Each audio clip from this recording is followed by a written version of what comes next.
Just want to thank everybody for coming here tonight. I want to remind everybody this meeting is being broadcast over local access television and recorded by our local print media. First item on the agenda is minutes presented for approval of the regular meeting for January 13, 2015. Do a motion. Second. Those in favor?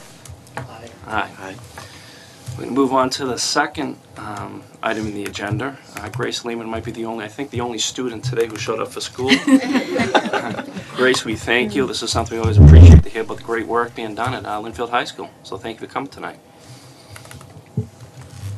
Good evening, ladies and gentlemen. My name is Grace Lehman, and I am representing Lynnfield High School tonight as Student Council President.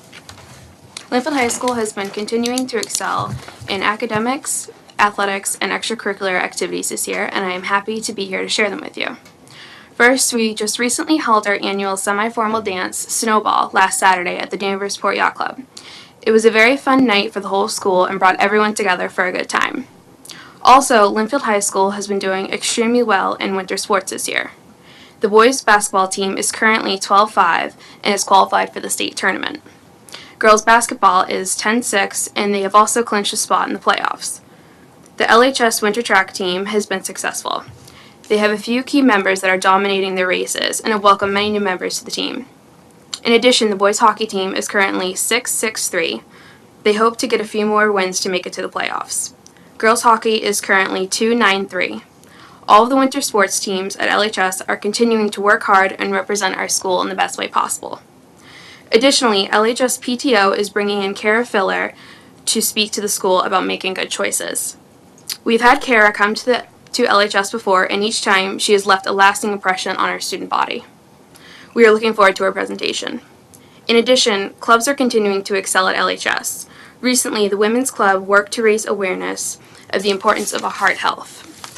Friday, February 6th was National Wear Red Day throughout LHS to show support.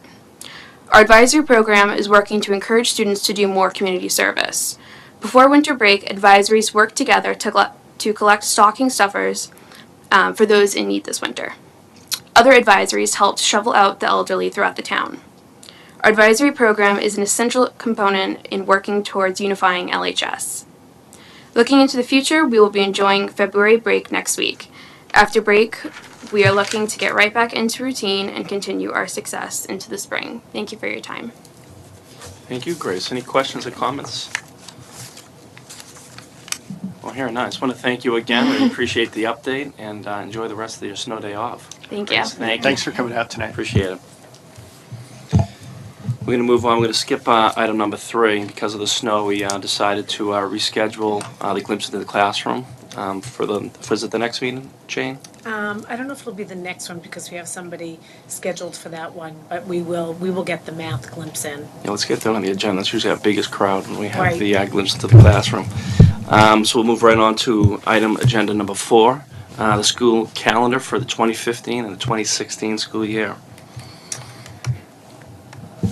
Okay, so you have your calendar in your packets, and we, the administrative leadership team sat down, we looked at possible starting dates, and we looked at what would be in the best interest of teaching and learning. And even though Labor Day is late this year, we are still proposing that we start that last week in August, which would mean that the first day of school would be August 26th, with the teachers coming back on August 25th. I will tell you, with the recent snow days that we just had, we're very happy that we start that week. It's allowing us a little bit of extra wiggle room, and particularly next year on this calendar, it actually gives us a full week of instruction before the Labor Day weekend. So if you look at the calendar, you'll see the proposed the professional development days, the conference days, almost everything is slated in at this time. So if you have questions on anything on this, I'd be happy to answer them. Ask a question. If I'm reading it right, that first full week of school for elementary is not quite a first full week of school. Is there a logic behind that? Say that again? It looks like September 2nd is an early release day. September, that is, yes, we have that on there. That is, I believe, elementary only. Yeah, I understand that, but is it better to have that be a full week of school? Yes, and we can move definitely that- change that, And move that to absolutely. another time? Yep, we can absolutely change that either further down in September, some of the time of the year. And then my only other comment is, it might be nice to have a key on this, that bold is early release and what the different designations mean for people looking at the calendar. I can absolutely do that.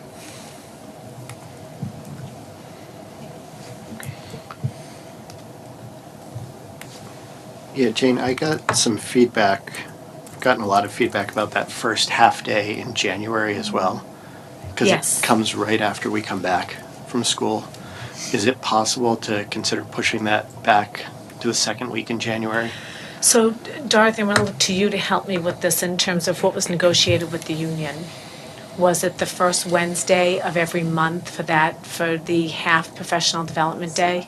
Or other people who, yeah, that's true. I know, I don't. Was it? It is. Right, so that would be something we would have to talk to the union about. Okay.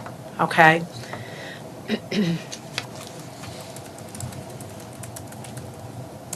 You know, the first full day for teachers, is that the 26th, Jane, or do they come back, is it the 25th? So first full day for students would be on the 26th, and first full day for teachers would be on the 25th. Okay, so is it a PD? It's How a do we- PD day, Okay. right?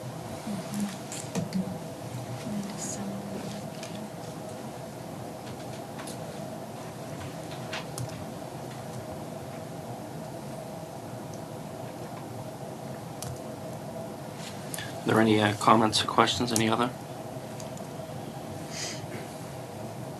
I think Jamie had a good thought about if it's possible. I understand that we'd need to talk to the union about it. I think it's a good thought of getting kids back into the routine and not breaking up that first week back. Right, I was gonna ask Jane about that, because I've received some of the same feedback, and that first Wednesday of every month kind of creeps up on everybody.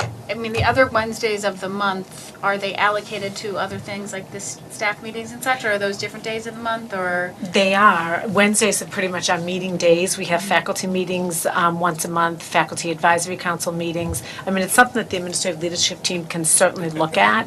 And it's something that I can certainly talk to the union about to see if we can do something about that. My sense is though, that half day is going to creep up no matter where it is in the Right, calendar. right. I mean, it's definitely going to creep up. And I know that especially, I've lost track of time, last week, having the 2 snow days and then the half day, that Right. wasn't good for anybody. Right. But it was one of those things where it's a contractual thing that we need to abide by, so. But we can certainly look at the possibility of not having it the first Wednesday of the month. I mean, I can work on that with the president of the union. Even if it's just those first Those- of the month when it's just getting Right. back. Yep. Just those couple of times would get them. Right, and that makes sense. I mean, a lot of what we've always said is, and what's been so disruptive over the past couple of weeks is we'd like to have that consistency of teaching and learning and having kids in the classroom as much as possible. That's one of the reasons why, if you look at the calendar, the administrators are actually excited about this calendar because we'd get that first full week if we take that half day off in the second. Anytime you can get a full week, it's the best that we can possibly do. Okay. Thank you. You're welcome. And just one quick, where is parent-teacher conferences built into this? Am I In missing it? November, look at Okay, I see. Okay. And how was that compared to this year? same. We've run that same play pretty much for the past 4 or 5 years. Okay. And that's, that also tends to be a big topic of conversation. Yeah. We've done so many different things with parent-teacher conferences, and we have found that this model has actually been less disruptive for everybody, having the middle school kids and the elementary school kids out at the same time. At one point, we had a separate week for middle school children, and then we had a separate week for elementary school children, and the feedback we were getting from parents is, this is crazy. I can't be having 2 full weeks of half days for some of the children in my family. So we went to this model, and it seems to be the best right now that we've put together. Okay, any other comments or questions on that? And we'll vote on that next meeting? Okay. Okay, thank you. We'll move on to item number 5, fiscal year budget update for fiscal year 15. Mr. Gary, how's it going tonight? It's going well. I'll be brief. This is one of the undercards in the main event after this. Quick update on where we stand through January of this fiscal year. Just a reminder, we started the year with a $20.9 million budget. In addition, $250,000 for capital technology funds and also $51,000 for a middle school renovation project. Main revenue areas are all meeting or exceeding targets at this point. Full-day kindergarten revenue, preschool revenue, as well as activity fees. You have those numbers in front of you. Another key revenue source was prepaying our special ed tuition at the start of the year, at the end of last fiscal year, rather, to give us a good start for this fiscal year. A couple of additional areas of savings that we have. Out-of-district tuition, out-of-district transportation, rather, is under budget, which is a nice savings, unexpected. In addition, our unemployment savings is modestly $10,000 under budget. One area that the state has helped out with at this point, they've funded 72% of these special education circuit breaker program. We're hoping that's not touched, given some of the cuts that were made recently in the governor's budget. But we're hopeful they'll stay away from that. In addition, a couple of grants. Special ed entitlement grant was $12,000 higher than we budgeted, and we were able to carry over some funds, about $16,000 from our Title I grant last year into this year to give us a good start. On the expense side of things, we have a little bit of an overage, $20,000 on salaries right now. I have a feeling when everything shakes out by the end of June, that overage will likely go away. It usually does. In addition, special education tuition, modest overage of $30,000 again. Considering the area, special education area, that's not bad at all at this point in the year. High school athletic transportation, about a $30,000 to almost $40,000 overage. That's really directly related to outsourcing buses. We have less in-house drivers at this point. So while it is great and overall it does help the town that we're not paying, we don't have to pay less benefits, we have to hire less drivers. The rate we pay for an external company is higher than what we would pay for an internally hired bus driver. Again, that can be covered by funds within our budget or other athletic funds. As I mentioned, the Title I grant, it did decrease significantly this year. We carried some money over last year to help put us in a good spot. Likely that'll be spent down and cleared by the end of the year, and we'll be starting off fresh next year. So again, that's not a huge area of concern, but something to note. And the high school MCAS grant was eliminated this year.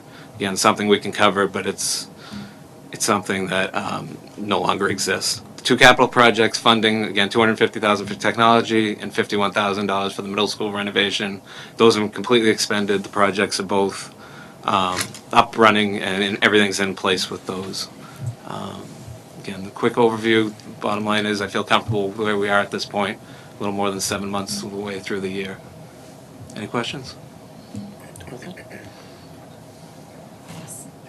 Can I just clarify that when you say renovation at the middle school, you're talking about Yeah, closing I the should have classrooms? specified. We podded it. Two of the open area pods were enclosed, and that project it was done a long time ago. It was done in the summer, and the money pieces of it were done later in the fall, and we were on budget, no issues. Everything seems great with those two areas. But it's not renovation. It's in not the renovation. Sense, in the sense that people Yes, think about. correct, Yeah. correct. It was 2 new classrooms were actually created. Anything else? Questions? Great. Just a quick question on the Yep. MCAS grant for the high school. And this might be a question for Claire or Sarah. How many kids did that service? I would say, I believe it ran 2 classes. They'd know better than I would, but I believe there were 2 classes for math and English, and it supplemented those funds. Okay. It wasn't obviously $3,700 didn't tutor all of our kids. It was a supplementary grant, but again, that went down for most cities in town across the board, and we were getting a relatively modest amount, so it went away completely. Okay. Any other questions, comments? Thanks. Oh, thank you, as always. Appreciate it. Well, since we're talking about the FY15 budget, Jane, why don't we go right into the FY16 We can do that. Budget recommendation? Thank you.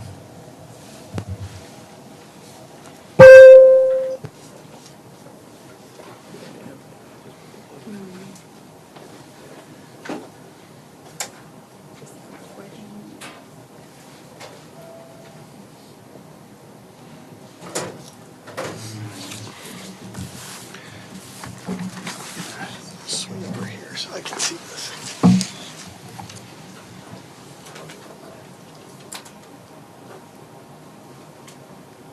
See that?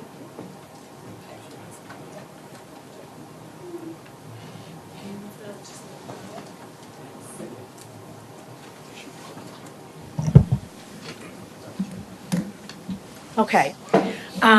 So before I begin the presentation, I just wanted to thank the administrative leadership team and Tom Gary for their help in putting this presentation together and really sitting down and brainstorming what our needs were for the upcoming year. The first two slides that I'm going to show you, I want you really to be thinking about as I'm giving this presentation because it's what we stand for. So when we're talking about what our needs are, when we're talking about what we need to help kids be successful, we always go back to these two slides. The first one is the mission statement. And the mission of the Lynnfield Public Schools is to support and challenge all students to meet their full potential as individuals and citizens of the global community. The next slide is the overarching goals that we had worked on at a retreat this summer. And so what I really need you to be thinking about during this entire presentation is how do our priorities, how do our requests tie back to these overarching goals. I'm actually going to tie them back for you, but I want you to be thinking about it as I'm going through the presentation. The four things that we say is important in our goals, what we are looking for, we are looking to integrate technology effectively to enhance teaching and learning for all students.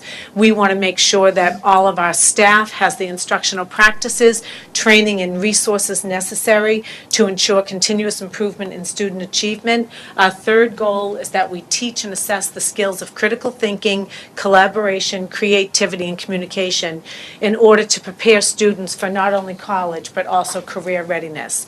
And the last goal that we focus on is enhancing the partnership with the entire community to enrich the education of our students and unite all citizens around the belief that high-quality public education is our community's most valuable asset. So I thought it was important just to talk about those before we get started. And so the first slide that I'm going to share with you is one that typically is in our budget presentation, and it's speaking about the average per pupil expenditure. And we continue to be under the state average, spending approximately $12,615 on our students. Comparably speaking, we remain to be, we are among the lowest on the North Shore. If you look at this grid from left to right, it shows Hamilton, Wenham on the left, Swampscott, Andover, Manchester, Essex, North Reading, Masconomet, then Lynnfield, and then to the right of us is the bar showing the state average, and the state average being approximately $14,000. So I just thought that that was an important slide to put up there to really highlight the fact that we have an outstanding school system, and we have done amazing things for the children who we're privileged to serve. And we have done that by continuing to really look at our resources and use all of our resources to the best of our ability. And we've managed to do that working well below the state average. So I thought that was important to highlight for you this evening. So the next couple slides, I also wanted to talk about the things that we are celebrating. We have a lot to celebrate in our school system. I have 2 slides on accolades and achievements, and I technically could have had 20 slides on accolades and achievements. But I picked a few things that I thought were really important. And on this first slide, we're really talking about our academics. We know, I think it was in the last school committee meeting, I shared this information that the U.S. News and World Report recognized that Lynnfield High School is of a gold standard school. They ranked us within the top 500 districts in the nation. And if you think about that, that's pretty outstanding. It's pretty remarkable. The second accolade that I really wanted to highlight was the fact that our MCAS scores at Lynnfield Middle School are consistently on the rise. Everybody here knows that we've spent an incredible amount of time and resources in our middle school over the past couple of years, and we're really beginning to see the benefits of that. And I'll just give you one little piece of data as evidence to support that. In 2012, our grade 6 math scores, 63% of our students were working at advanced and proficient, and in 2014, grade 6 math scores, 85% of our students were working in advanced and proficient. And I've said enough at this podium that when you see that kind of a drastic increase from 63 to 85, that has nothing to do with the students that are sitting in front of you. It has everything to do with the instructional practices, the resources, and what teachers are planning for. So I think that that is really important to put that up there. And our elementary schools, we are consistently among the top ranking districts in our MCAS scores across the Commonwealth. DESE recognized Summer Street School this year as a 2014 Massachusetts Commendation School, and what that means is that Summer Street School was recognized for high achievement, for closing the achievement gap. And in addition to that, Summer Street School is also a school that the DESE is using as a model school across the Commonwealth for the turnaround schools that are not doing so well. So administrators are coming, consulting with Jen DeBias, the principal, and really helping other principals in other school districts do some of the wonderful things that we're doing here in Lynnfield. And so the second part of the accolades and achievement has to do with the professionalism of the people who are working so hard on behalf of our students. And I will tell you again, I probably could have had 5 slides with different people and the different things that they represent across the state. I started with Kevin Sear, who was the Lynnfield High School assistant principal. He was named as the 2014 Massachusetts Assistant Principal of the Year. That is quite an accomplishment if you think about all the assistant principals across the state. He is going to be recognized locally down the Cape at the principals conference, and he also will be traveling to Washington in April, and he will be recognized nationally with colleagues from all across the country. So I think that is not only good for Kevin, but it really speaks well of the work that we're doing at the high school and again for our entire school system. At the middle school level, we have two representatives who are on the NEMLEC and the STARS team. NEMLEC stands for Northeastern Massachusetts Law Enforcement Council, and underneath NEMLEC, there's another team called the STARS, and that's School Threat Assessment Response System. And Steve Ralston has served on the STARS team for 10 years now, and Kate Gamwell, who was the school psychologist at the middle school, she has served on that team for 6 years. In fact, Kate just got a wonderful award, the Philip L. Mahoney Exceptional Service Award from STARS for all the great work that she's done. So what Steve and Kate do as part of this team is they are actually called out when there are crises on the North Shore in different school systems. And a crisis can be anything from a threat that is happening to the school. Unfortunately, if there's a student suicide, if there's a fatal car crash, if something unexpected tragically happens to a teacher, Kate is called out to talk to not only the students but the faculty, and Steve is called out so in terms of security and safety of the whole building. And Lynnfield continues to be represented at the state level with Brian Bemis, the principal of Huckleberry Hill School. He was recently elected to serve on the Massachusetts Elementary School Principal Association Board of Directors. Again, the reason why I mention this is that when we have this kind of representation at the state level, it does two things for our school system. It gives us a voice in terms of the professionals, what people are asking us, what we're thinking about education. The other thing it does is it gives us access to information early, allowing us time to really be thoughtful in our planning. Everyone sitting around this table knows and understands the different mandates that come down from the state, the unfunded mandates. And if we can get a leg up on some of those and we can plan effectively, it's always helpful to us. So that's a little bit of background before I go into what our priorities are. And when I talk about our priorities, I need you to know that they're based on not only maintaining the success that we have so enjoyed as a school system, but also these initiatives that are going to take our school system to the next level. It is so important for us to stay competitive with all of the excellent schools on the North Shore and the excellent school districts. Ultimately, our goal is to provide a top-rate education that successfully meets the needs of all of our learners and prepares them for college and career readiness. So as I go through these priorities, the first one, the one area that we have spent a lot of time on is the Lynnfield Middle School. We have made some significant changes in the structures, such as the schedule and the teaming, as well as changes in resources and assessment practices. The schedule change alone that Mr. Alston did last year is responsible for students receiving approximately 25 additional hours on instructional time for math, ELA, science, and social studies throughout the course of the year. The changes have resulted in improvements in teaching and learning, and we already talked a little bit about the increased MCAS scores. The teaming that has taken place in grades 7 and 8 has been just a terrific addition to the middle school. It has created a community for the students, and it also has created a professional learning community for the teachers. This teaming has allowed the teachers to have some professional planning time, to analyze data, and to troubleshoot for the students who are sitting in front of them. The data assessment meetings have really brought a focus of intentional teaching with a sense of urgency and purpose. The conversations are ongoing about teaching and learning and student growth. Tutors have been instrumental in the success of the middle school, the success that they're having qualified teachers working with students in small groups to reteach any of the information that shows up at the assessment meetings as students needing reteaching and some remediation.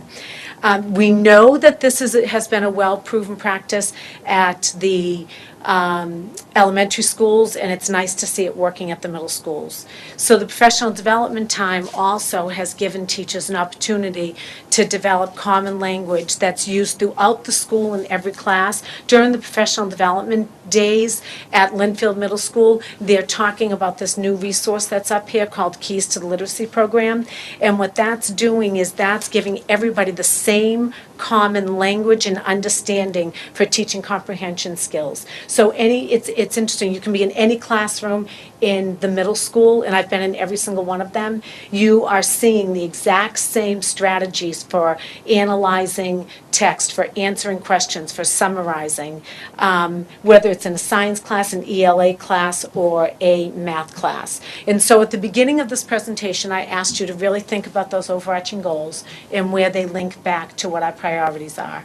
And so I will tell you that the priority for the Lynnfield Middle School links back to goal number 2, which speaks to instructional practices and continuous improvement in student achievement, and it also links back to goal number 3, which speaks to preparing all students for college and career readiness. So now we're going to move on to our technology. So technology has been a priority for us as a school district with the one-to-one initiative at Lynnfield High School.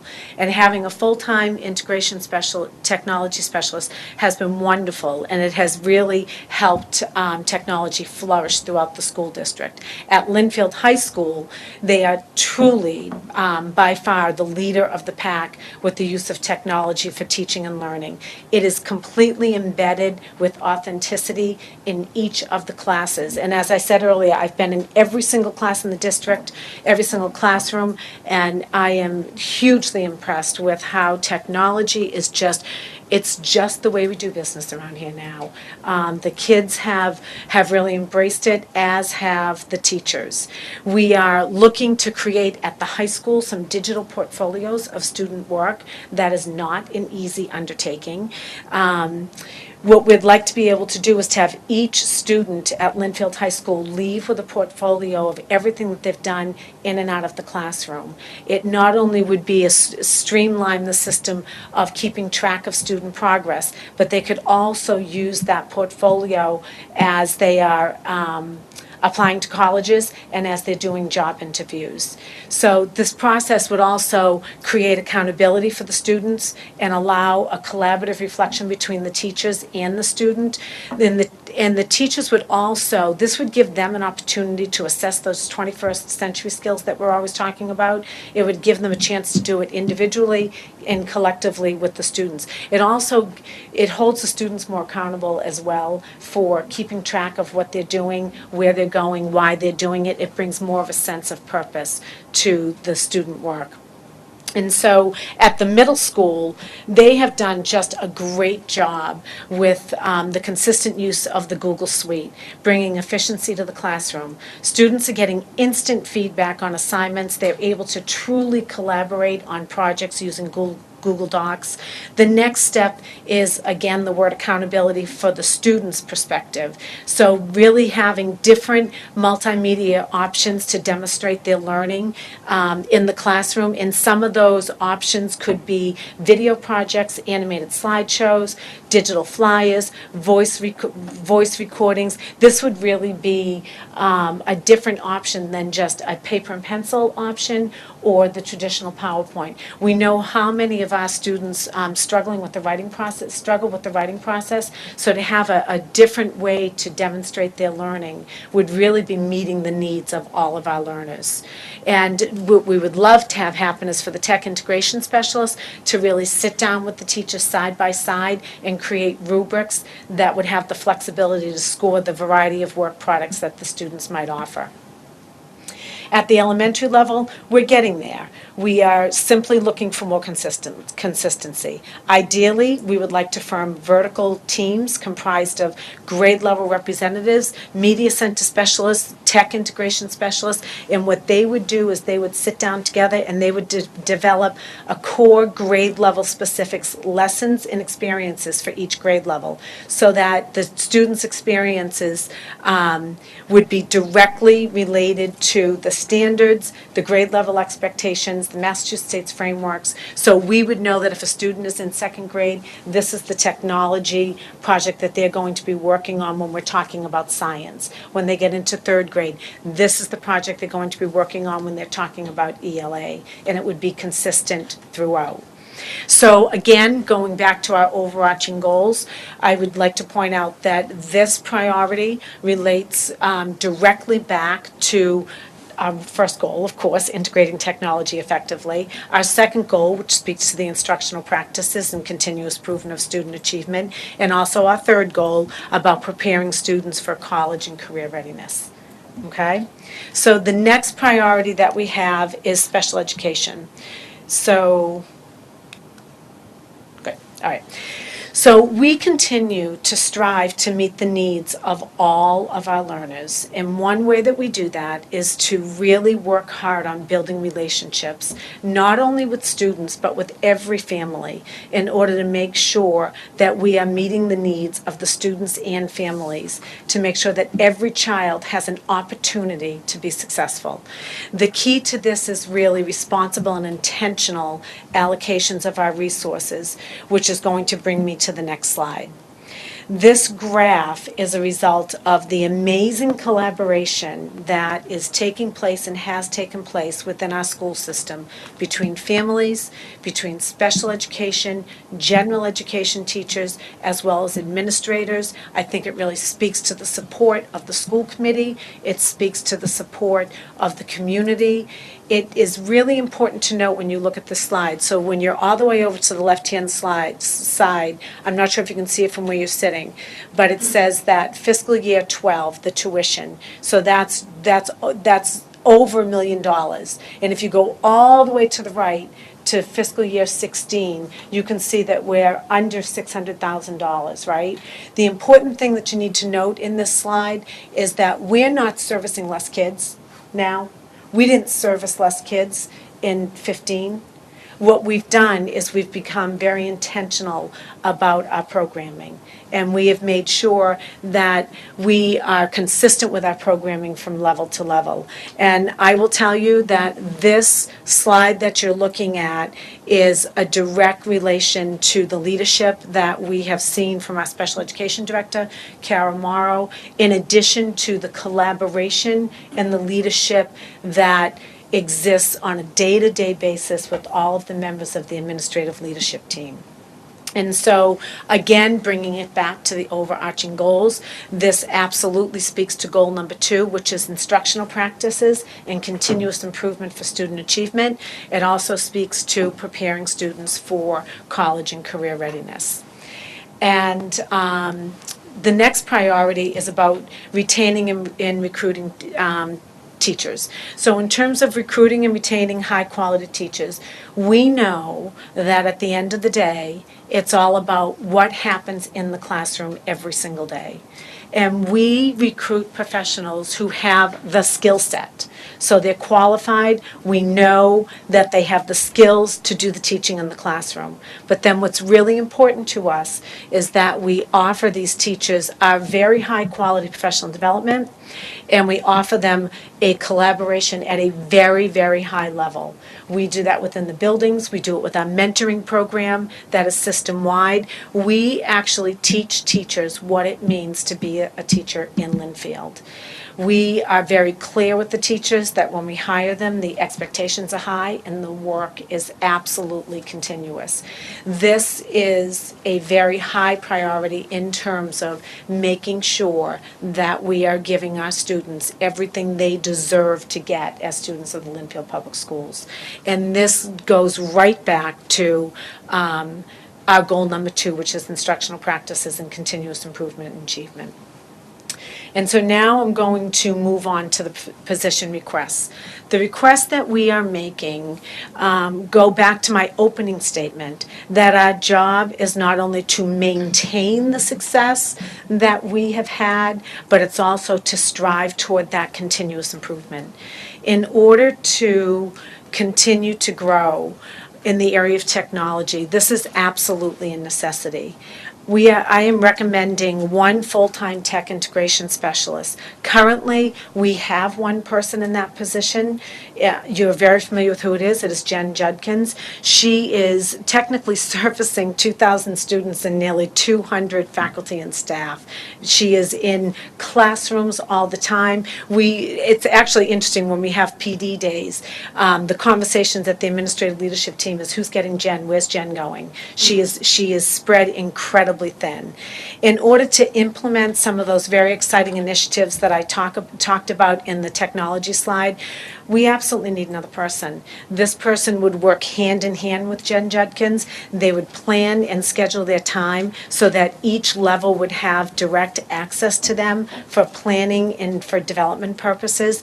And then we envision it so that they might be in the middle school doing the planning and development of the multimedia things, and then once the implementation of that has started, it would allow them to go to one of the other schools to work on development and planning, and then going back to the middle school to consult before the next big project.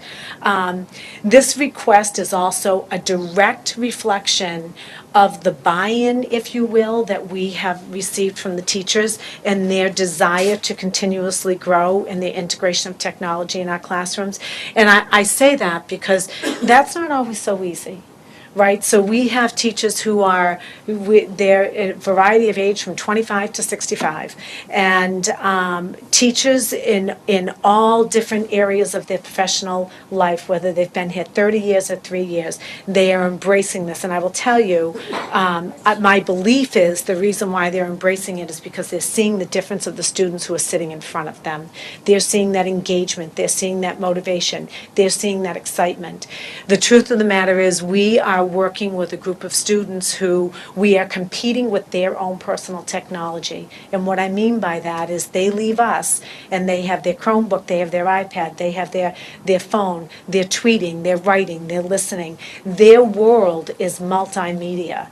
And it's really important that if we want to engage our students, that we keep up with that. So we are in some ways being competitive with our own students. Because if we want to be able to teach them, we effectively and efficiently and get them the information that they need, we need to make sure that we are teaching them in a way that they now learn in 2015.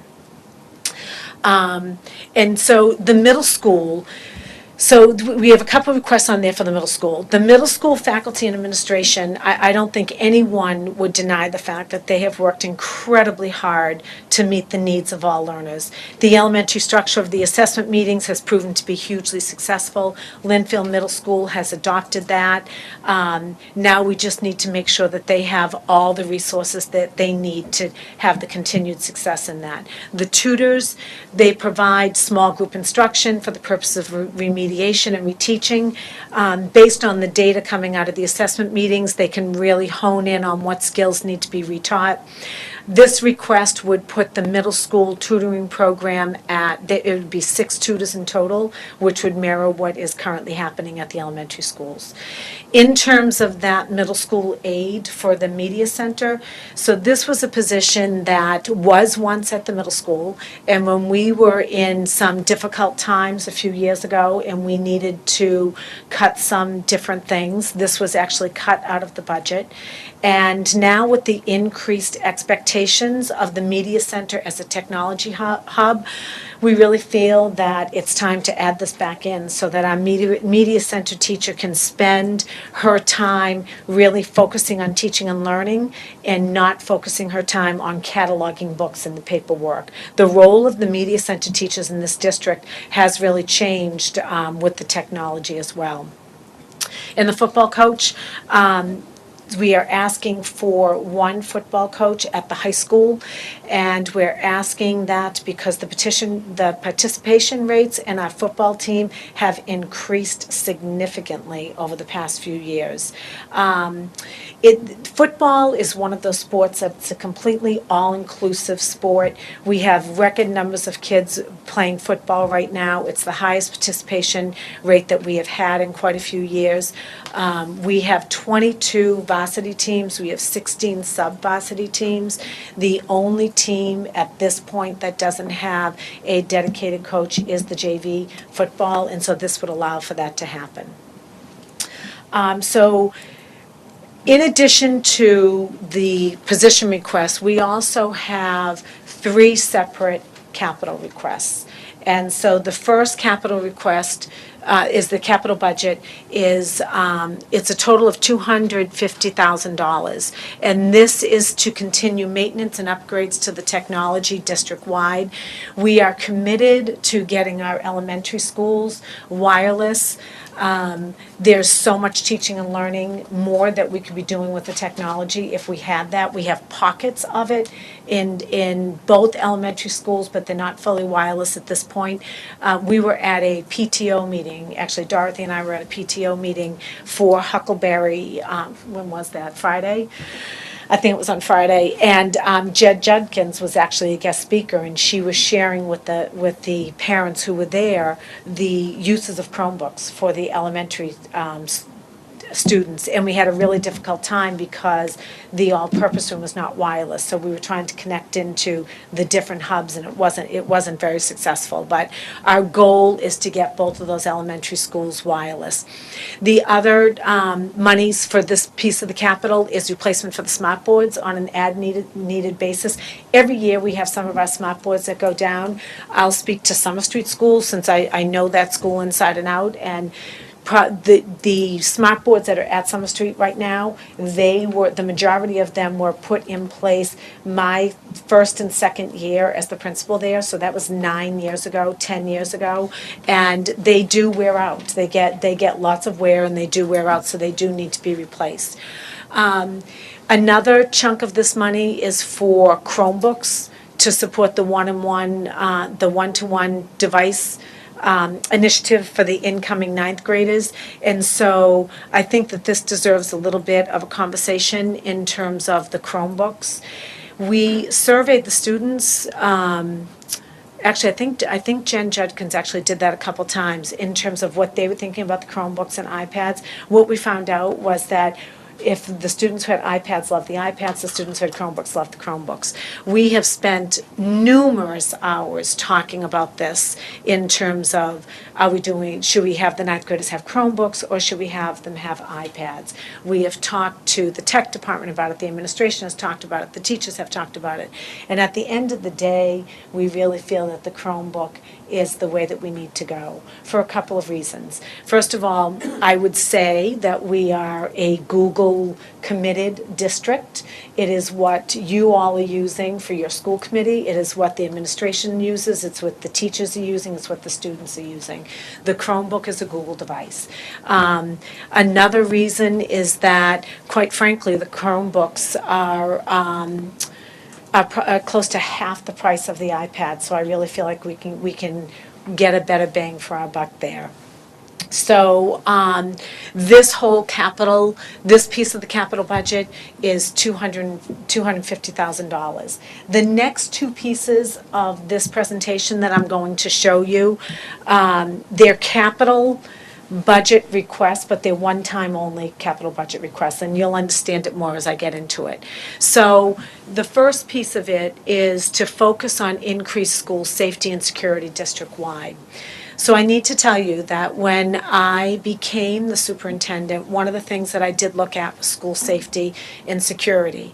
My feeling on this topic is that nothing else that we really do doesn't matter nearly as much as this, right? So if we cannot keep our students safe, if we cannot keep our teachers safe, it almost doesn't matter what else goes on within the confines of our walls.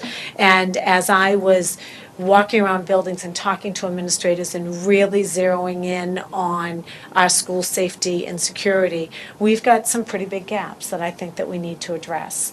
And this request is 118 security cameras district-wide.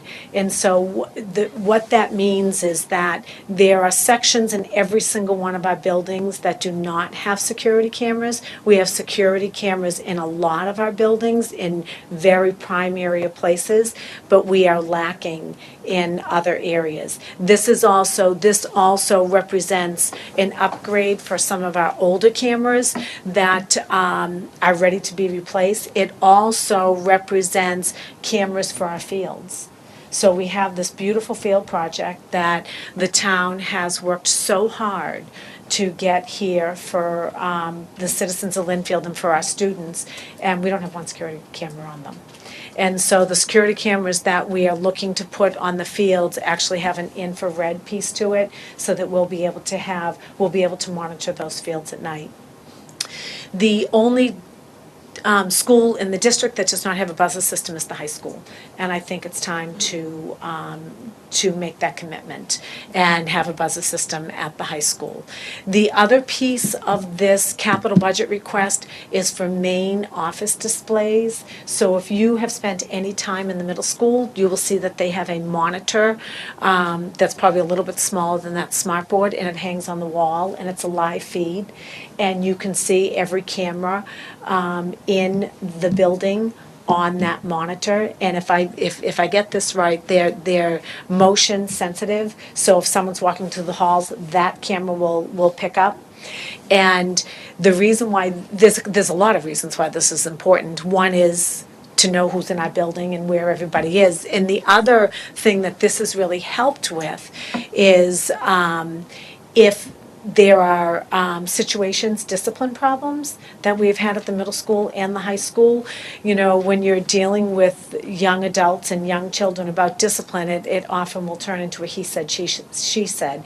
But the data, so to speak, really doesn't lie, right? So we can pull up the feed on on the cameras and take a look at that. So in addition to the school security, the one thing that I do want to add that is not part of our budget, I'm not asking for it out of the school budget, but Chief Breen, the chief of police, and I have had conversations since the minute I walked in the door about the necessity of having a SRO for our high schools and our middle schools. I was at a meeting with the DA's office in August with all the other superintendents on the North Shore, and we were only one of 2 districts that do not have that consistent, dedicated person. We have had Ray Barnes in the past, and he's done a great job, but he also has the dog right now and has been trained on the dog, so he's not been able to give us the consistent attention. So Chief Breen and I have talked about this, and I support him 110% in this being part of his budget for next year. And so this capital budget, this piece of it is the total number at the bottom line is 225. And then the next piece is something that I have talked about at school committee meetings, and we have planned for next year, hoping that this can happen. We are looking to move the preschool over to Summer Street School for the 15-16 school year, and then hopefully to keep it there for a very long time. Some of you know, some of you may not know, when the building projects were done at the schools, Summer Street School actually had 2 preschool classrooms in their school. And the reason why I'm saying that they were preschool classrooms is because everything in the classroom was made for preschool students. So they have their own bathrooms, they have their own sinks, they have their own cubbies. They are classrooms that are made for preschoolers. And when I became principal there, our numbers actually were going crazy, and that's when they had to get relocated to the Salem Street site. But now we would love to be able to have them back at Summer Street. We feel that it would hugely enhance the teaching and learning, just to have the preschool teachers in a professional learning community with other early childhood educators, having the resources of the curriculum directors at their fingertips, having the beautiful facilities of the gym when it's open, the art room if it's open, to be able to have the playground that is dedicated just to preschool. We feel that all the way around, this is a win-win for the students, first of all, for the teachers, and it also leads us to a couple of other things that are pretty neat for our district. This would allow us to develop a district central office at the Summer Street site. So what I mean by that is, for as many years that I have been in this district, we have not had a district central office. And I feel that that is hugely important in terms of communication and collaboration with the administrative leadership team. The people who would be housed at the Salem Street site would be the special education director with the women who work in her office. It would be our finance director with the women who work in his office. We would also be able to take food services down there with us, and what that would do is that would free up some space, some much needed space at the middle school. That could be used for small tutoring sessions. The other benefit is, for those of you who have not been in Town Hall for a while, Town Hall is pretty tight on space.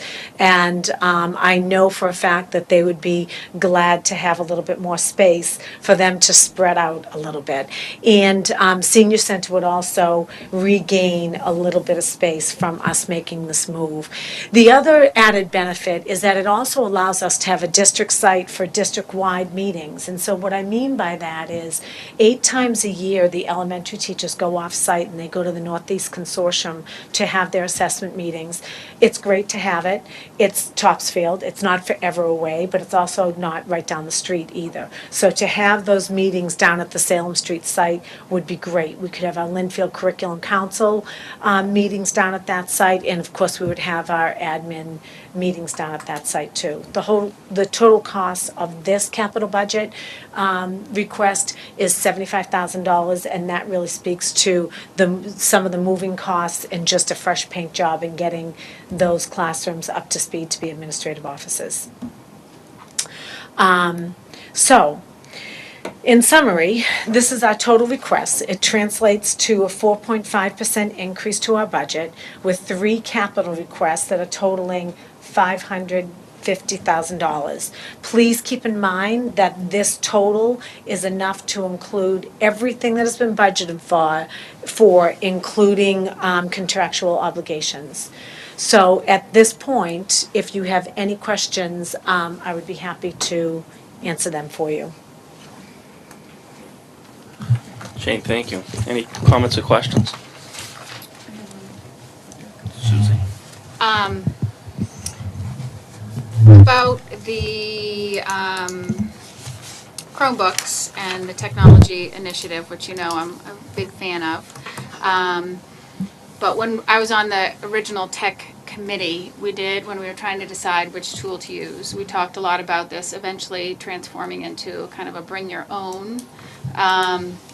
And I was just curious if, and it may not be a question for you necessarily, maybe for the, Jen Judkins, if schools are leaning that way, if more schools are doing the bring your own. Kind of like you said, that if you have an iPad, you like an iPad. If you have a Chromebook, you like a Chromebook. Well, are there kids at home that have a tool they like to use that, they could bring themselves? So my question is the trend for schools to do that, or are they starting to think, no, it's better if all the kids have the same tools? Do you see that as an eventuality for us, that the kids would bring something from home instead of us supplying it year after year? So it's definitely worth a conversation, and what I would say is that there are definitely some schools that are doing that. In the conversations that we've had about students bringing their own, there's a couple of, that's a little bit problematic in a couple of different ways. We have control over the devices if we give the devices to our students, and I will tell you that just going between the iPads and the Chromebooks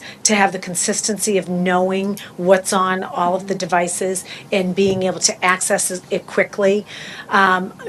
I really think that the consistency at this point is more important than having the kids bring their own devices. We know that the games are not on here. We know what they can access, what they can't access. I think from a tech department to have to manage all of those outside devices, I think that gets tricky. I'm not saying it's something that we would never do, but what I'm saying right now is that we're pretty happy with toggling back and forth between the Chromebooks and the iPads.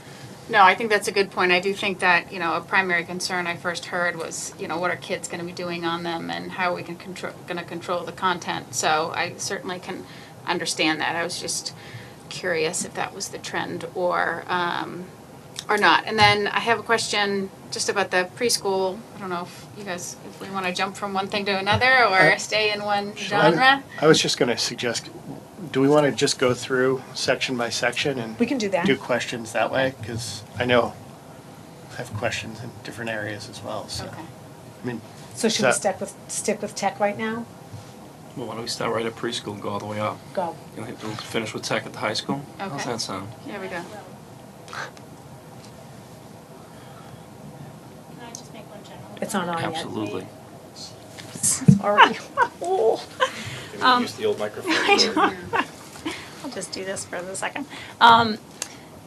Just one general comment, and going way back to the beginning about our per pupil expenditure, that if you take, we can figure out the exact number, but if you take just rounded numbers, in order for us just to get to the state average, it would be about $3 million more in our budget.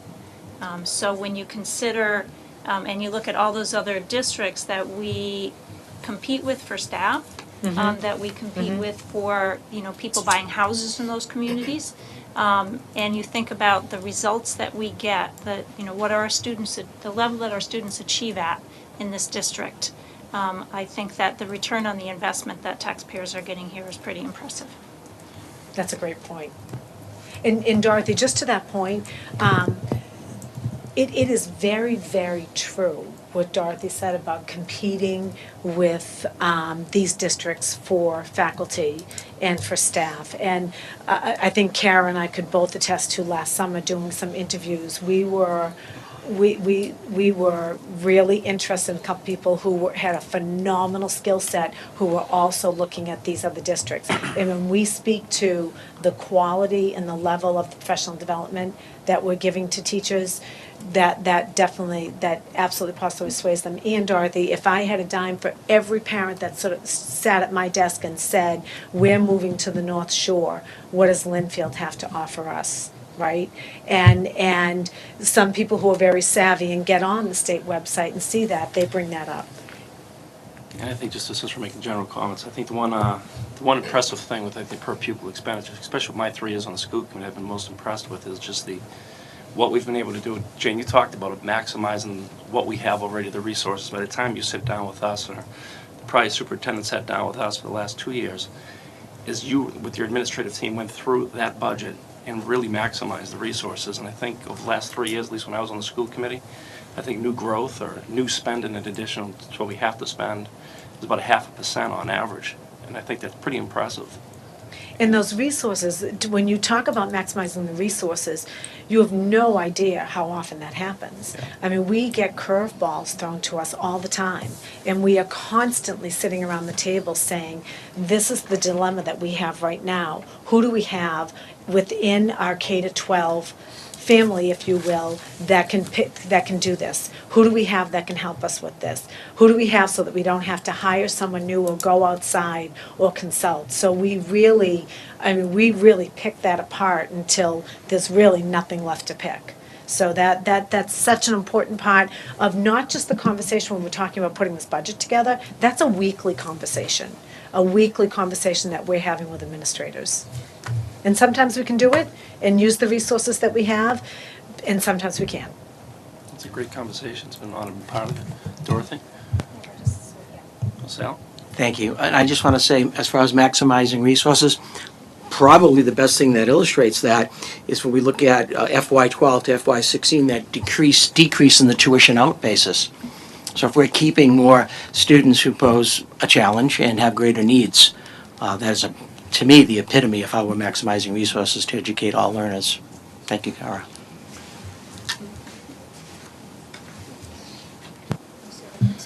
I was thinking maybe we'll go from preschool, work our way up to the high school, and we can answer it with the technology initiative up at the high school. Yeah, I have just kind of a detailed question.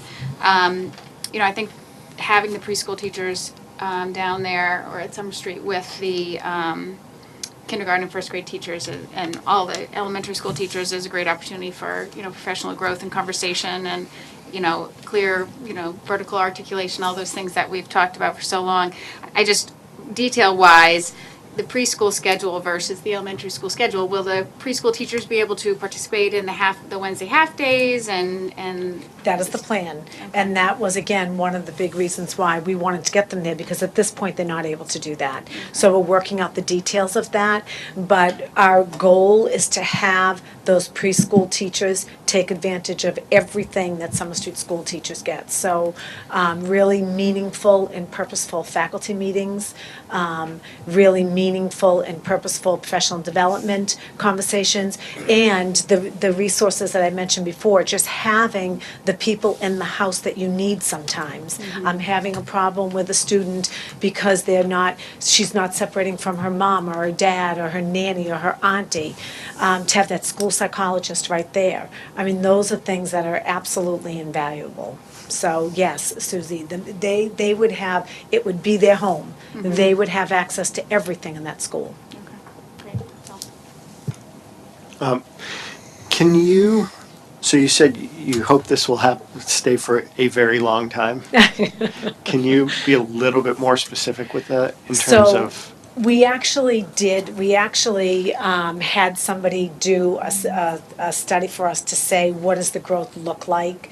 And Tom and I sat down and we looked at that, and we were pretty confident that the next 4 to 5 years, that's as far out as they went, that we would be able to house them there. Because, Jamie, this is about being thoughtful and intentional and purposeful for the students. And one of the things that I think that we all know and recognize is that to pull that program back and forth is not good for anybody. And so it wasn't even something that we were going to put on the table unless we were fairly confident, again, we don't have a crystal ball, but fairly confident that that was something that we were going to be able to leave there, and have them reap all the benefits of that rich professional learning community. I just wanted to make another comment about maximizing resources, that moving that preschool also means that specialists aren't traveling back and forth quite as much from building to service kids in the preschool, which means they have more time to be servicing kids. Good point. Any other comments, questions on the preschool? I'll move right on to the elementary school. Any comments or questions for the elementary school budget? Okay, we'll move right on to the middle school. How about the middle school? Dorothy? The media center aid. Yes. If I recall correctly, the media center would be the only school that doesn't have an aide at this point? Yes, and I thought that I had said that. I'm sorry if I did not. So Summer Street, Huckleberry, and the high school all have that position already, and they always have had that position. When it came down to something had to be cut from the middle school, that's what Steve opted to cut at that time. How many years ago was that? It was a few years. Yeah, like 5 years ago. So, and I will tell you that, that technology, we keep talking about it, but having that media center really be a hub for technology, we need that teacher to be focused on the technology and teaching and learning. And seriously, that the job description, if you will, of the media center teachers has changed so drastically over the past 4 or 5 years. If you have students in elementary school, you have seen the benefits of what the elementary school media center specialists are doing with your children with technology. Even as when we were hiring for the position at Summer Street, it wasn't about books and teaching about cataloging. It was more about technology and research and group projects and that sort of thing.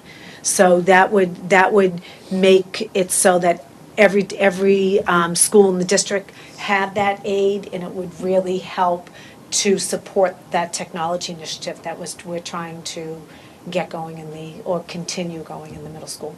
And I know that over time, the media center specialist actually teaches an exploratory. That is And right. over time, that exploratory has gotten more and more technology focused. And she is, if I remember right, the only media center specialist who's also grading her students. That is absolutely right. And she works hand in hand with the STEM teacher up there. And actually, when I was down at the middle school on our last half professional development day, just visiting cohorts of teachers to see what they were doing with professional development, it was the STEM teacher and the media center teacher at the middle school who were planning projects. So she is grading, she is teaching, and she is the only media center teacher at this point, I think, that's doing the grading. Any other questions or comments for the middle school? Okay, move on to the high school. Any other comments or questions for the high school? Jamie? I think if you look at the requests being made at the middle school and even going back to last year and previous years with the elementary schools, there's a lot of link between what we're doing and the school improvement plans, especially academically. We've talked a lot this year about some of the challenges that we're looking at the high school in terms of, we've talked about SATs and we've talked about potentially increasing APs and, basically how do we take the next step at the high school. I know there's no requests here. is that a reflection of your confidence and Bob's confidence that we have the resources in place to start to make those steps now? Or can you just speak to that a little bit? Yeah, I would say it definitely. I mean, it's a conversation that we are having at the high school. Bob and I have had lots of conversations about it, and I do think that we have the right resources at the high school. I think we need to look at them like we have at every other level and make sure that we're using them, we're maximizing them to the best of our ability. The SAT conversation has been going on for a couple of years now. We have definitely made some changes at the high school. The SAT, we had already decided that we were going to be doing that during the week on a Wednesday and having all of the kids participate. Mike Maresco, who's the guidance department head, actually came up to me and said, well, look at this, they're not offering it on Saturday anymore. So we weren't the only ones who thought that that was a good idea. So I do think that, it's about the conversations, it's about my entry findings, it's about putting a thoughtful plan together. It's not just about throwing resources at something because there's a perceived problem.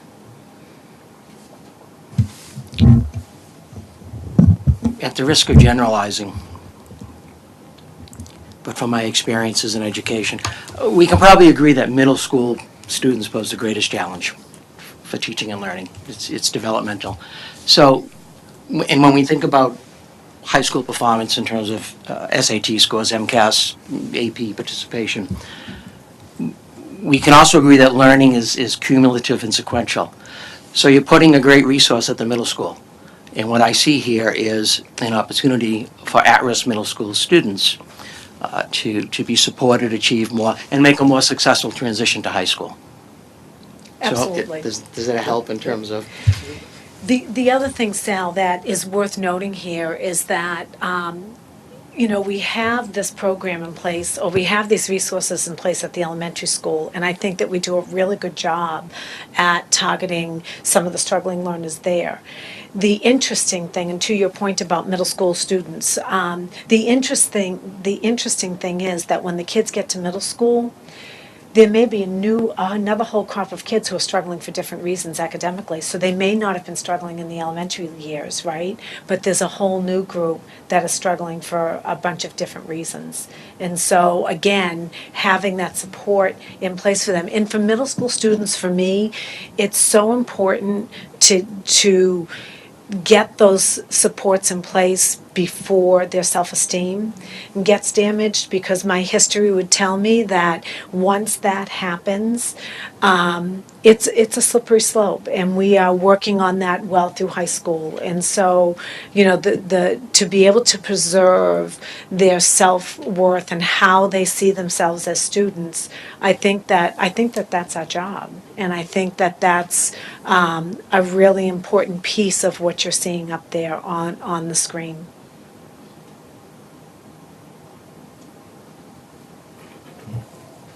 I guess I just want to echo what Jamie said, that I hope that we do continue to look at the high school and the ways to enrich and improve the education and the opportunities that the kids have there for wherever they go on after.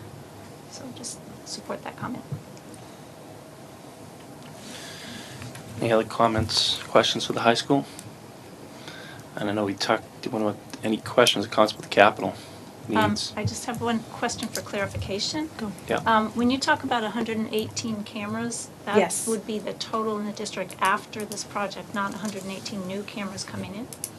What do you mean after this project? Well, if this, Go ahead, Tom. if, There are some existing cameras. Some of the Right. older ones So- get replaced, but there Oh. are some existing ones that. right, so if the capital budget is approved and you get what you want, it'll be 118 total. You're not buying 118 new cameras to add to what we already have? Oh, We bought some in the last couple of years that will stay and remain because Okay. they're perfectly functional. The exact I- number, I don't have the exact Okay. number, but it will So add to some it, new, the total some number won't be replacement, it. some new, some replacement, some we already have. the total number won't be a heck of a lot more than 118. Okay, gotcha. district-wide. Thank you. I have a question about the main office displays. Mm-hmm. So they are connected, they would be connected to these 118 cameras in all of the schools? In each school? In each school, And therefore, that's a live feed yes. to the main display.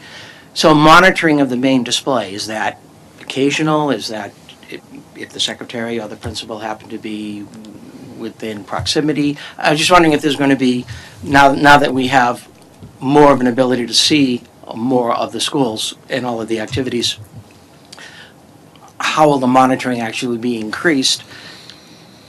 So I would say it's Potentially probably, to it's see- ongoing in terms of, we want the administrators and the principals out in the hallways, right? So we want them out there with the kids.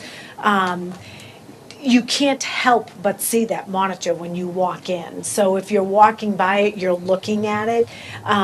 After school, Stephen is definitely in that front office and he can see what's ever happening. I would say that it's an ongoing monitoring with live people, if you will, and that as a support system. And, one of the benefits of what Stephen has set up at the middle school is, the ability to be able to go back and look. So if there's an issue with two students in a hallway and Ricky Shanklin has them in her office and one student says, well, he kicked me outside of the math class, we can go back and we can look at that feed and we can figure out what happened. Does that make sense? Yeah. Okay. And how does this compare to other, we talk about comparing to other districts. Right. How does this compare to what other districts are doing? So when we first decided that this was something that we were going to have as a priority, I purposefully put Stephen Ralston and Joe Piazza on this. Joe Piazza from the hardware standpoint, and Steve really because of his work with other districts. And Steve, I really relied heavily on his resources and his opinions of what would get us to the point where we would feel comfortable. And I would say, Jamie, there are districts that are doing more than what we're doing, and there are districts that are doing less than what we're doing. That's kind of a vague way to answer that question. I can get definite statistics for you if you want. I know there are some districts that you walk through the front door and you present your license and they swipe it through a system, right? You're already in the front door. And that also is that you need more resources for that. So we would need one full-time person at each building. We had to have a conversation at the administrative leadership team level in terms of what is going to be comforting for us, knowing that we get up every day and we're providing safety and security for our students and our teachers.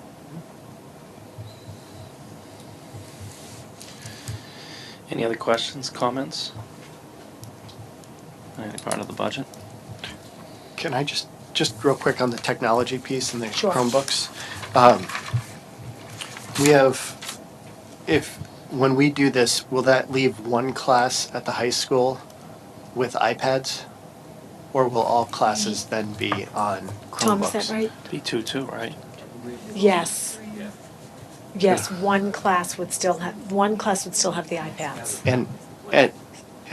Am I correct in saying those are coming out off warranty this year? That is absolutely right. So what is the plan for that class that has, it'll be the senior class, correct? That has, so if those break, are we responsible for? It's a 50-50 proposition. Right. Either you buy 2 classes worth of iPads or you Mhm. have some money But on it- the side to pay for the warrant, the breakage that'll. But is the plan to, if they break, are we going to get them fixed or are we going to transition that student to a Chromebook? So we do have some iPad carts around the district. So we could definitely use what we have on some of our carts. We're probably not going to be throwing any more money at these iPads in terms of if they break. It just doesn't make sense. We can certainly, if we do have some breakage, we can certainly provide the student with another device, even if we have to take it from another school. Jane, thank you. I think this is part of an ongoing discussion we've had about the budget. This is the first time we've discussed the budget. This is our formal presentation of the budget and the great work you've done. Moving forward, I know some of these dates may have changed, and you might not have the correction right there, but I think February 23rd, we're before the Board of Selectmen. That is correct. And I think March 2nd with the Finance Committee. That is correct. And then with the public participation, public hearing will be, I believe, March 24th. That I'm not 100% sure Okay, but I on, think so those are the dates. We'll certainly be updating the community, the continuous, to allow them to have that continuous opportunity to hear the budget proposal and have comment. So thank you, Jen, I appreciate it. You're welcome.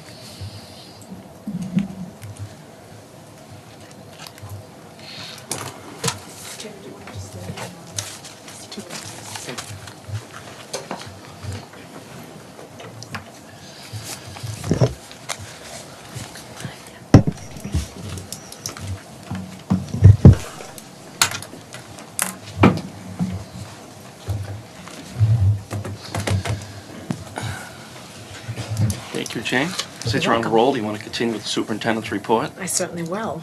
All right, so I think the first thing that I need to address are the snow days. And certainly this has been very challenging and frustrating, I think, for a lot of people. As we know, it has been unprecedented, the amount of snow that we have received. I will tell you, this is my 29th year in the district, and I can remember only one other time that we had two snow days back to back, only one other time. And so this is the third week of having two snow days back to back.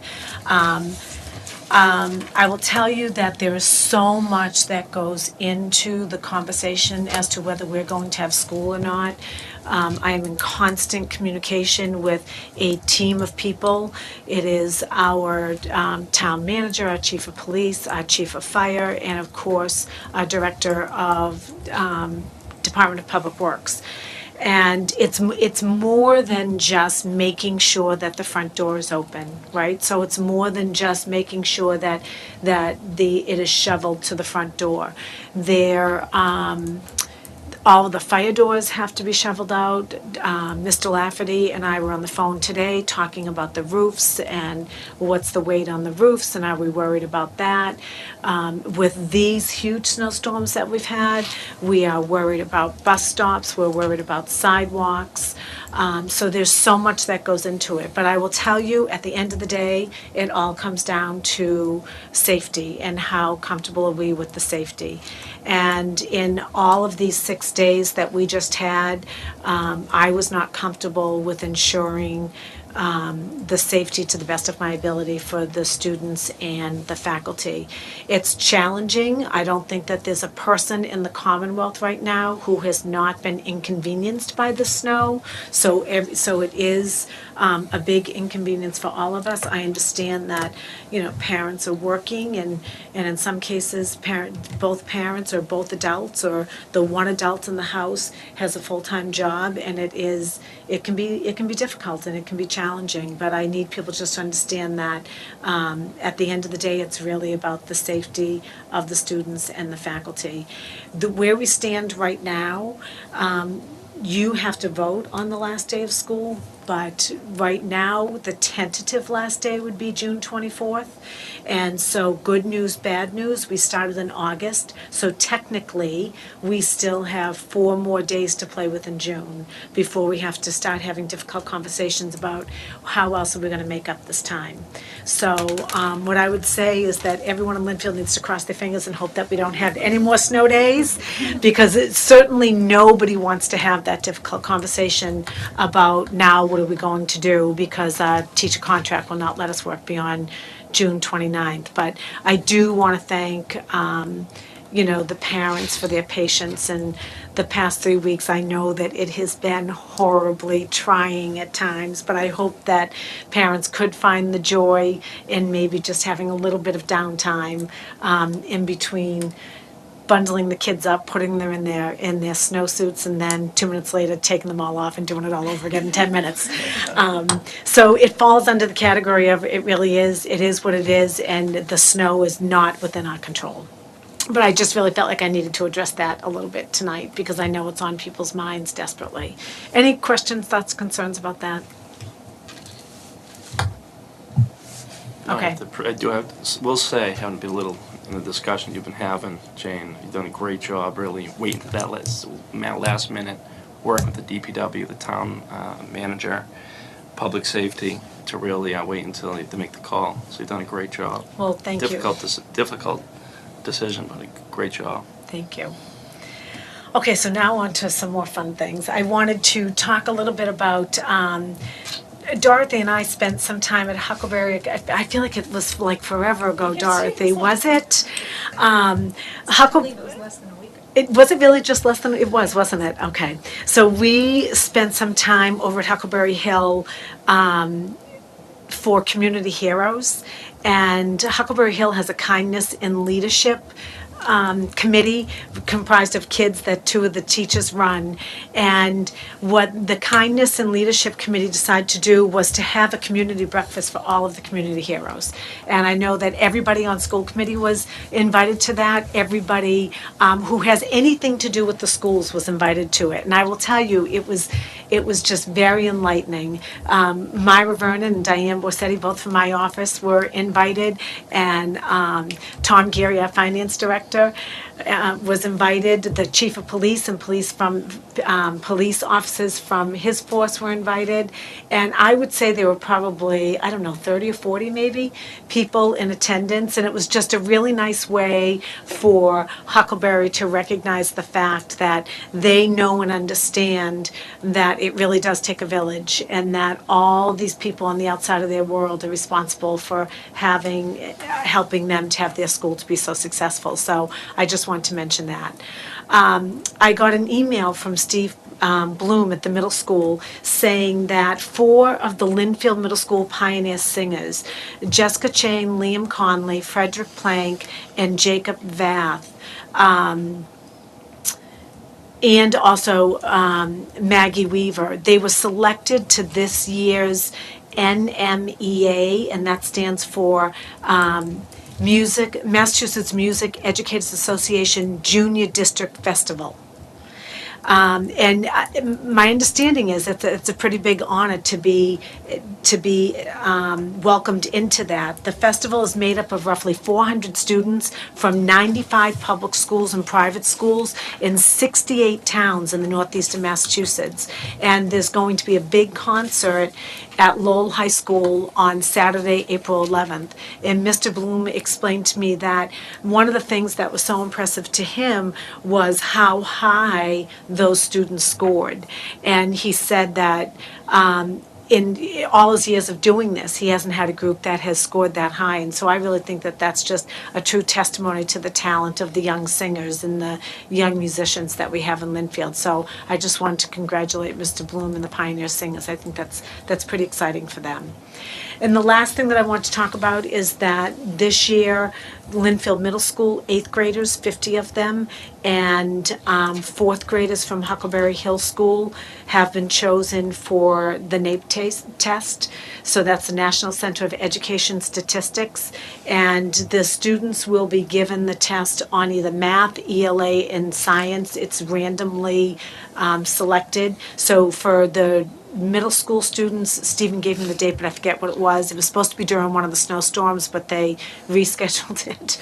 And for Huckleberry Hill 4th graders, it's going to be on March 2nd. Both administrators have sent letters home to the parents so that if anyone's wondering out there if their child's going to participate, if they did not get a letter yet, they are not going to be participating. So that's it for my update. Thank you, Jane. You're welcome. Move on to public participation. Hearing and seeing there's no public participation, we'll move on to matters for action. Do I have a motion on the first one, the hockey trip to the Cape? Yeah. Jane, did we get the answers on the insurance for that? Are we fully covered? Yes, we are fully covered. So move to approve the high school hockey tournament trip to the Cape from February 14th through February 15th. Second. All those in favor? Aye. Move on to the high school program of studies as presented to the committee. Can I ask?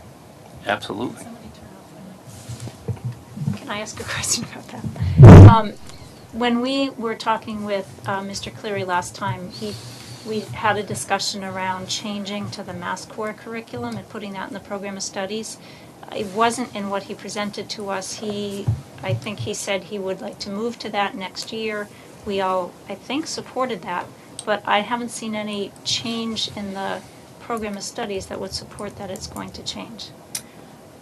I can check with Bob on that. Okay. He said it for next year? Well, I thought, someone else can jump in, but I thought he said, next year I would like to change, like next year when he presents the program of studies in, Right.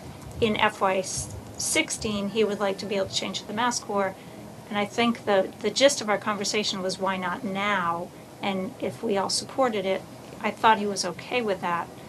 Yet, we haven't seen any, does anyone else have a memory that, thank you, Jamie. Yeah. Okay. So I guess the question is, Right. if we're approving it, what are we approving for the curriculum and the graduation requirements that are in the program of studies? The way it is now, or a requirement of the fourth year of math? I thought that he was going to, put that out for the following school year.